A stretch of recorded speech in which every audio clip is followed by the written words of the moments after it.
Hi, I'm Laura Cornell of DivineFeminineYoga.com, and this is a video for you if you're a yoga teacher who wants to grow your teaching practice. You want to reach more students, step up to teaching on a new level, while also learning to thrive yourself and have a relaxed, balanced, joyful life. This is an excerpt from my upcoming Thriving Yoga Teacher program. So what we're going to be talking about today is the energy of giving, and in specific how to give a free event in your community. And this might be a free event that raises money for a nonprofit you believe in, that provides a service in your community, and you also want it to give back to your business. So what we're going to talk about today are the steps that you can do in giving this free event so that you're inviting people in a really authentic way to become students, private clients in private lessons, or to come to your workshops. And it's all based in generosity and giving. So let's step back a minute with the big picture. So giving something for free, is the energy of Lakshmi. And this is one of the divine feminine principles, that flow of the universe. So it's like a river. It's coming from the cosmic creativity, it's connected to your soul, it's connected to your heart, and you're giving it out. And just like that cosmic flow, there needs to be a cosmic sense of nourishment, where what you're doing is also feeding your business. Because if you're not planning in advance for how what you give free comes back into your business, you could end up kind of drying out the river if you think about it that way. So there are many things to give for free in your business. A lot of yoga teachers will give a free first class. You can have a free gift, maybe an audio or a PDF on your website. Your blog or your email newsletter are free and can often have really rich, delicious content that your students want. They want to get your content. They want to know what you have to offer. So you're giving a genuine gift, and yet you always need to be planning the steps for how it connects, how it's going to meet the needs of your students, and how it's going to invite them to take the next step with you. Because honestly, through one blog post or through one event, they're not going to get everything they need. You will be of greater service to your students, to anyone reading your blog post, coming to your event, receiving a free class or a free phone consultation. You will be of greater service if you can excite them about the deeper teachings that you have to offer, if you can excite them about your longer term offerings where they step in and they really have time for a deeper transformation with you. So that's what this is about. And in the Thriving Yoga Teacher program, I actually teach 13 ways. We go over 13 ways that you can give and also be of service to your business. And it's all totally based in your own passion, your yogic authenticity. So let's talk about a free event. Okay? The first thing you need to do is to plan what you want to offer. And you want to pick something that will match your community, the students you want to serve. So who are you really wanting to serve, and what are they excited about? And most likely, it's something you're also excited about. It should resonate with you and resonate with your heart, or you're doing the wrong thing. You really need to care about what your students care about. So I'm going to give you 3 ideas. Really, it needs to come from your own intuition, but if you just want to get started, here's 3 ideas for you to get started with. One is you can put on an event that shows the movie Yoga Woman. This came out last year, 2011.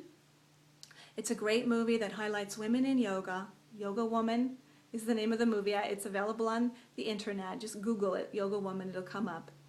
And a couple of my clients have put this on very successfully in their businesses. So you can just give a showing of that movie. Another movie that I've shown is Blue Vinyl. This is a movie about polyvinyl chloride, and it highlights the material that is actually in many yoga mats and the problems with this. It's a wonderful topic to discuss with your students and your community. Another idea would be to partner with a local nonprofit, for example, an environmental organization. You could partner with a local botanical gardens or a preservation. For example, where I live in Oakland, you might partner with Save the Bay or Save Mount Diablo, or some local organization that could really help you in getting the word out and building a positive build-up for your event, but also it's an organization you believe in. Okay, so plan the event, pick what you're going to do. The second step is to invite people. And here's where you just need to let this energy of generosity flow and not be afraid to get the word out. So invite your own students. Tell your students in your own classes and ask them to bring their friends. Give them a postcard, a little flyer, something that they can invite their friends. Send an email to your email list and ask your students, your current students, to pass it on to their friends. Invite everyone you know on Facebook, all the social media. If you use Twitter, if you use LinkedIn, invite everyone you know. And then, going beyond that, start partnering with other people who care about the same things you care about. So, if it's the Yoga Woman Movie, invite other women yoga teachers in your area to invite their students. Invite the studio where you teach to invite all the students, not just your students. If it's a nonprofit, invite them to share about your event with their list. But it could be email, it could be in their newsletter, it could be if they have a building, they could put up a flyer for you. So there's a partnership about getting the word out. Many people, once they find out about this, will want to tell their friends on social media, Facebook. They'll forward your email because they're so genuinely excited. So the second step, invite, get the word out. Be passionate, be connected with your genuine service. If fears come up and you don't want to do this, just step back into your heart of why you're giving this event. The third step is to welcome folks at the event, whatever it is. So you're going to welcome them and be sure to name the business that is sponsoring this. So if you're a yoga teacher, give your name and say how passionate you are about this topic. Let people know why you decided to put on the event. Let people at the event get to know you and trust you.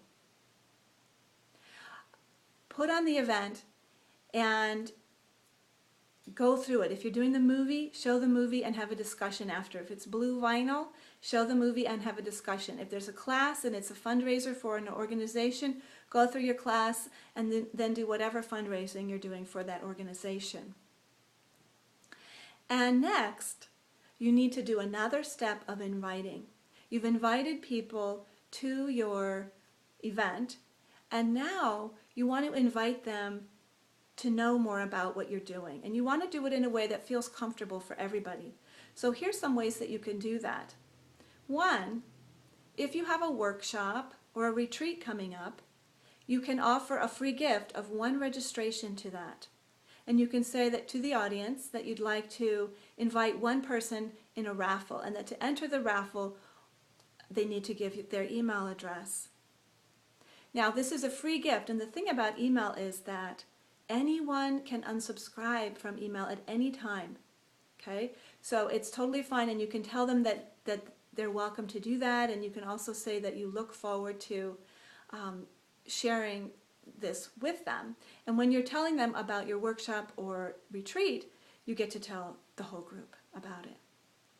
Another thing is you can offer for them to have a free phone consultation with you or a free private lesson with you. And if you do that, it's a great gift for your folks, and a certain percentage will step in to becoming a student after that. The other thing you can do is if you have a gift on your website, this could be an audio or a PDF, okay? You can invite them to receive that. You can say, I'd love to send you this gift. Would you like it? And they can sign up to receive your gift, okay?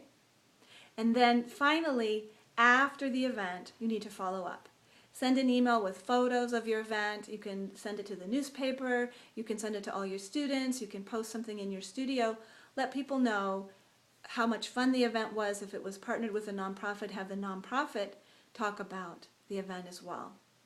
And maybe put a photo in their newsletter or their email newsletter. So follow up. If it was on Facebook, put a photo there. If people ask for a free gift from your website, go ahead and send it to them. Okay? So just to review, this is from the unit on Lakshmi, the piece that is about how to reach out based on your authenticity and how to share with others. And some of the other things that we go over in the Thriving Yoga Teacher program are how to get clear on what your passion is, how to know what area you want to teach in, and that would lead to what you would choose for an event like this. The second thing we teach is how to release the fears and the doubts. So if you're nervous about putting on an event, or you think you don't know enough to put on an event, how can we work with that doubt and release it? And then Saraswati, how to flow with the energy of creativity in planning events, in getting creative in designing your programs and your workshops. And finally, Lakshmi. And another thing is what to do with all those emails that you're receiving, how to keep organized, because part of the Lakshmi energy is good order around your business. How do you keep good order, and how do you do it in a way where you stay peaceful, you stay calm, you stay happy? Because that's the energy of Lakshmi. Lakshmi's not all frantic. Lakshmi's flowing with what's coming to her and very grateful for it. So again, I'm Laura Cornell of DivineFeminineYoga.com. And if you'd like to learn more about the Thriving Yoga Teacher program, I invite you to visit thrivingyogateacher.com. That's www.thriving, T-H-R-I-V-I-N-G, thrivingyogateacher.com. Or you can just go to my website, DivineFeminineYoga.com, and click on the programs page, and there's a link there. I send you so many love and blessings. I wish for you as a yoga teacher that you go out, you accept your passion and step into it fearlessly and flow with the creativity that is your birthright, and find joy and peace and great service in your teaching. May all of us as yoga teachers bless and help to heal this lovely planet and all the creatures on it. I'm Laura Cornell with many blessings. Namaste.